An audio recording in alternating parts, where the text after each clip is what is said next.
தானியேல் எழுதிய நற்செய்தியிலிருந்து வாசகம். அதிகாரம் 10, இறைவசனம் 1 முதல் 21 முடிய. மாபெரும் காட்சி. பாரசீக அரசராகிய சைரஸின் 3ஆம் ஆட்சி ஆண்டில் பெல்தசாச்சர் என்று பெயரிடப்பட்டிருந்த தானியேலுக்கு ஒரு வாக்கு வெளிப்படுத்தப்பட்டது. அது உண்மையான வாக்கு. அது ஒரு பெரும் தொல்லையை பற்றியது. அதை புரிந்து கொள்ள அவர் முயற்சி செய்தார். அதை பற்றிய தெளிவு காட்சி வாயிலாக கிடைத்தது. அந்நாளில் தானியேல் ஆகிய நான் 3 வாரங்களாக அழுது கொண்டிருந்தேன். அந்த 3 வாரம் முழுவதும் நான் சுவையான உணவு அருந்தவில்லை. இறைச்சியோ திராட்சை ரசமோ என் வாயில் படவில்லை. என் தலையில் எண்ணெய் கூட தடவிக்கொள்ளவில்லை. முதல் மாதத்தின் 24ஆம் நாளன்று நான் திக்ரிசு என்னும் பெரிய ஆற்றங்கரையில் நின்று கொண்டிருந்தேன். என் கண்களை உயர்த்தி பார்க்கையில் மெல்லிய பட்டாடை உடுத்தி கொண்டு தம் இடையில் உபாசு நாட்டு தங்க கச்சை கட்டியிருந்த ஒருவரை கண்டேன். அவரது உடல் பளிங்கு போல் இருந்தது. அவர் முகம் ஒளிவிடும் மின்னலை போல் இருந்தது.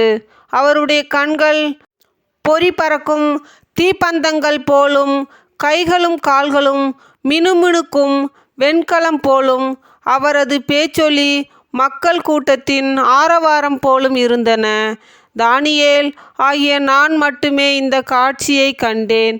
என்னுடன் இருந்தவர்கள் அதை பார்க்கவில்லை. ஆனால் அவர்கள் மிகுந்த நடுக்கமுற்று ஒளிந்து கொள்ள ஓடிவிட்டார்கள். தனித்து விடப்பட்ட நான் மட்டும் இப்பெரும் காட்சியை கண்டேன். நான் வலுவிழந்து போனேன். என் முகத்தோற்றம் சாவுக்கு உள்ளானவனைப் போல் வெளிறியது. என்னிடம் ஆற்றலே இல்லாதது போயிற்று. அப்போது அவரது பேச்சொலி என் காதில் விழுந்தது. அதை கேட்டதும் தரையில் முகம் குப்புற விழுந்து மயக்கத்தில் ஆழ்ந்து கிடந்தேன். அப்பொழுது ஒரு கை என்னை தொட்டது. கையையும் முழங்கால்களையும் நான் ஊன்றி எழுந்து நிற்கும்படி செய்தது. ஆயினும் நான் நடுங்கிக் கொண்டே இருந்தேன்.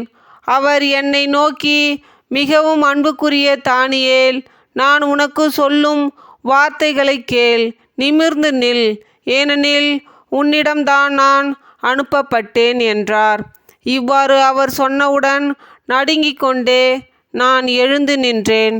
அப்பொழுது அவர் என்னை பார்த்து கூறியது, தானியேல், அஞ்ச வேண்டாம், உயர்ந்துற வேண்டும் என்னும் உள்ளத்தோடு உன் கடவுள் முன்னிலையில் நீ உன்னை தாழ்த்தி கொண்ட முதல் நாள் தொடங்கி உன் மன்றாட்டு கேட்கப்பட்டு வருகிறது.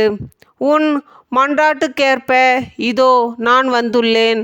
பாரசீக நாட்டின் காவலனாகிய தூதன் 21 நாள் என்னை எதிர்த்து நின்றான்.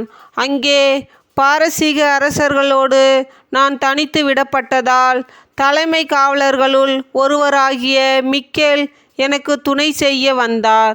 உன் இனத்தார்க்கு இறுதி நாள்களில் நடக்கவிருப்பதை உனக்கு உணர்த்துவதற்காக நான் உன்னிடம் வந்தேன்.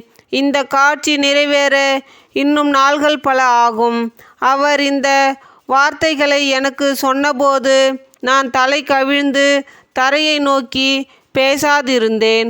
அப்பொழுது மானிட மகனின் தோற்றம் கொண்ட ஒருவர் என் உதடுகளை தொட்டார்.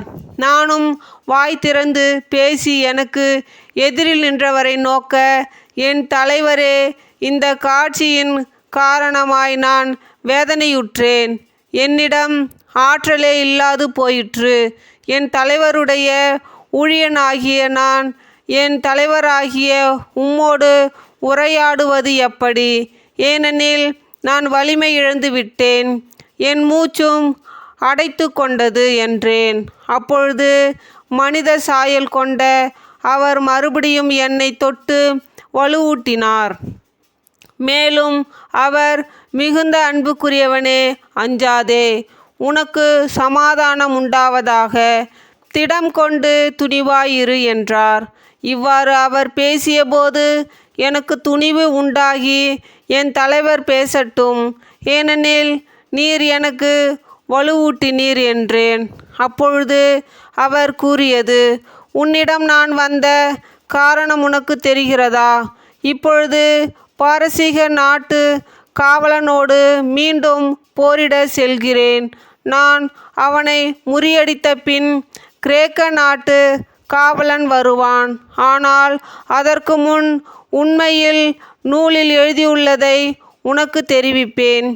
இவர்களை எதிர்த்து போரிடுவதில் உங்கள் காவலராகிய மிக்கேலைத் தவிர எனக்கு துணை நிற்பார் யாருமில்லை. இது ஆண்டவரின் அருள்வாக்கு. இறைவா, உமக்கு புகழ். ஆமேன். தந்தை, மகன், தூய ஆவியின் பெயராலே ஆமேன்.